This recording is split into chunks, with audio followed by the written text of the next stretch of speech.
15 years in the industry, I can tell you honestly that I've helped open like around 5 or 6 restaurants.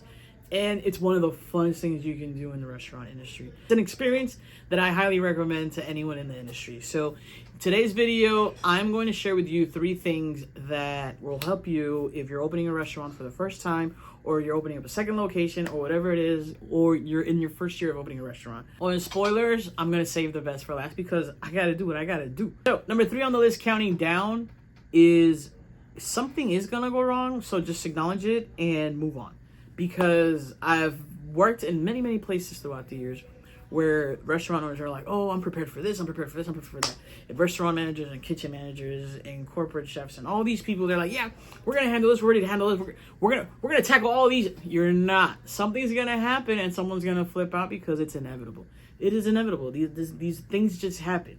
So the best thing you can do is just acknowledge that something might go wrong and just focus on putting out one fire at a time. We're at that one place where we did friends and family on a Monday and Tuesday. Wednesday, we did soft opening. Thursday, we did grand opening. Friday was our first official open day. I have like 5 minutes left on my shift. I'm like, I gotta go in the walk-in. I go in the walk-in. I go upstairs to check something in the office. I come back downstairs. I swear to you, the kitchen was like an inch deep of water. I'm like, what happened? The water pressure just gave out. The toilets weren't flushing. And if someone did try to flush the toilet, the toilet's just flooded. You know, we didn't have any pressure to give out soda, beer. It was hilarious. It was terrible. And I'll never forget it. So yeah, just understand and just come to terms with the fact that something might happen. Just be ready. You know, if linens don't come in, call the linen company. If the linen company can't come in today, go to Target. Go to Costco. If the burger meat ran out or the burger meat went bad because someone left it in the low boy and the low boy disconnected, short-circuited overnight, send someone to Costco and go buy some ground beef. There is a solution. There is a solution. And it's not blowing up on anybody. I promise you. Moving on to number 2 on the list. Your first year in business will make or break you. Because fact of the matter is, unfortunately, that 60% of restaurants fail within the first year. And 80% of restaurants are going to fail within the first 5 years. I've worked in places where like you can basically see it happening. You're like, we're not going to make it to December. Or you'll be like, we're not going to make it to next year. Like you can just tell these things. And one thing that happens with a lot of restaurants when they first open is they try to do everything. They try to please everyone and they try to sell everything, and you can't do that. You can't do that. I worked at a restaurant where the owner had a spiel. He had this routine down pat where he would come in, he would say hello, he'd do rounds, you know, chill at the bar, talk to guests, whatever, check in on people. And then he would drink at the bar, he'd get drunk with his friends, he'd go out with his friends, keep the night going, pass out somewhere, Uber back the next day, and he'd be like, I have a new menu idea. And he'd be like, this is on the menu today. Write it on the chalkboard, which made it official because he had no overhead. He was the owner, whatever he said was law. And then that menu item would be on the menu. But no one would know how to make it because the only person that knew how to make it was him. He'd be like, I went to this place and I saw that they made this. So try making that. I worked at one restaurant where the owner was trying to do so many things at one time. We ended up becoming a dive bar. It was embarrassing. Like, we had this idea of like, ooh, gourmet pub food. You know, like, ooh, gourmet brunch with a twist. And somewhere down the line, that first year, we became a dive bar. We became the bar that other people would leave their jobs. People would get out of their jobs to come get drunk at our job. And it became annoying because dive bar patrons don't spend a lot of money and they don't eat a lot. So we weren't making a lot of money.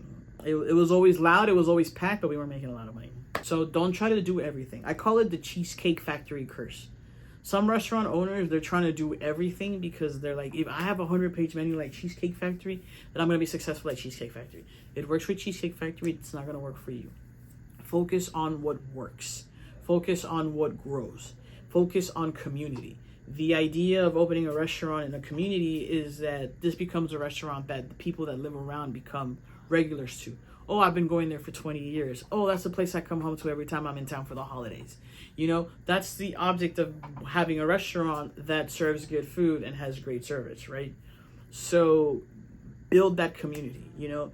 You want to be the, oh, this is where the Little League team comes after a win. This is where the dentist's office comes in for their holiday party every year. You want to be that restaurant in your community, because that's how you last throughout the years. Focus on your first year, getting your regulars, getting that set menu, figuring out what works. If it's not selling, take it off the menu. If people are constantly asking for a modification in a menu item, it's because that particular recipe, that ingredient isn't working. Modify it. Listen to what the people are saying when it comes to your restaurant, and trust your gut, because your first year will make or break you. We've reached number 1 on the list. We've reached the top of the list. We've reached the end of the video. This is the number 1 thing that I see works and is going to determine the longevity and the success of your restaurant when you open. Because yes, you can say, oh, a restaurant's been open for 5-10 years. You can say, oh yeah, that restaurant's pretty successful.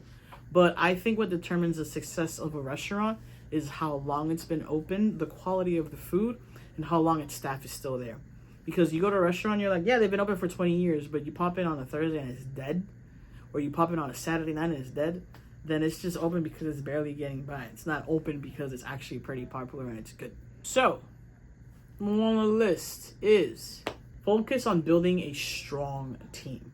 And I know we all know that hearing that trigger word, family, this is a family-oriented business, is toxic behavior. And I do agree. I totally agree. I'm not gonna deny that. But I will say that building a strong team from the beginning, from the jump, sets the foundation. From the beginning, that team that you first hire, they're going to set the wheels in motion for the success of your restaurant. They are going to set the standard. You feel me? They're going to determine that success rate from the beginning, from the jump, is going to determine if you're making $100,000 a month, $1,000 a month, $10 a month, $12,000 a month, whatever it is that you're aspiring to make.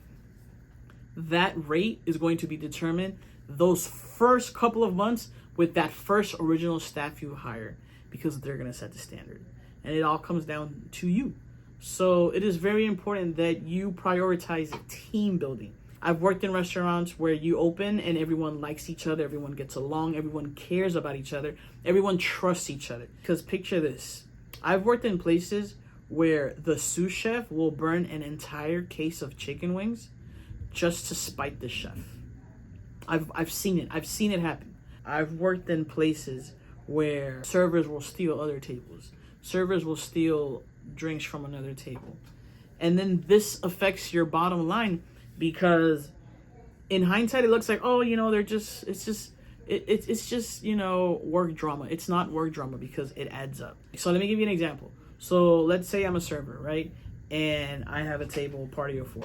If I walk up to my table, party of 4, and I'm nice to my hostess is going to give my patrons clean menus. And they're going to make sure they have their silverware and their chairs and all that good stuff, right? And then when I come take their drink order and I go put it at the bar, because the bartender and I are cool, the bartender is going to make my drinks correctly, promptly, and they're going to taste delicious. And I'm going to take my drinks to the table, and they're going to love their drinks. And then I'm going to place their food order, and then the cook is going to make the food super phenomenal. And then Expo is going to make sure that everything is correct and goes out to the table correct. And then the food runner is going to run the food to the table and give the right plates to the right person. And then everyone is going to be happy, and then everyone's going to get tipped. And then when everyone makes more money, everyone wants to make more money. That's how it works. You know what I'm saying? Like, it always feels like a simple formula to me that people don't understand. If everyone works together correctly, then everyone makes more money correctly. So focus on building your strong team, because I've seen it, I've lived it, where you go back to a place and the people that helped open the restaurant are still there.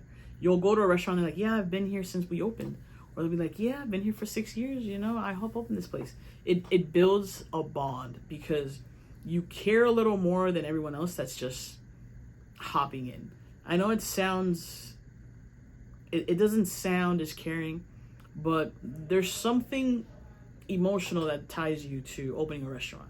You know, when you're building the shelves and you're coming up with menu ideas and you're helping like arrange how everything is going to be set up. Oh, what if we put the host stand over here? What if you put the host stand over there? What if you put the welcome sign here? All these things, they matter, they add up, and they have a huge impact on your team. And when you make your team feel like they belong and they're a part of the entire equation, which is your restaurant running successfully, then everyone wants to be included in that success. You feel me? It's like being part of a winning team. Everyone wants to be part of a winning team because when a winning team wins, everyone feels good. Everyone celebrates. But when you don't win, it doesn't feel good because no one's congratulating you. That's it for the video. If you have any comments, you want to share any of your stories from restaurant openings, please share them down in the comment section below. I would love to hear it. I'd love to share some of my restaurant opening stories too. But that's all I got for today.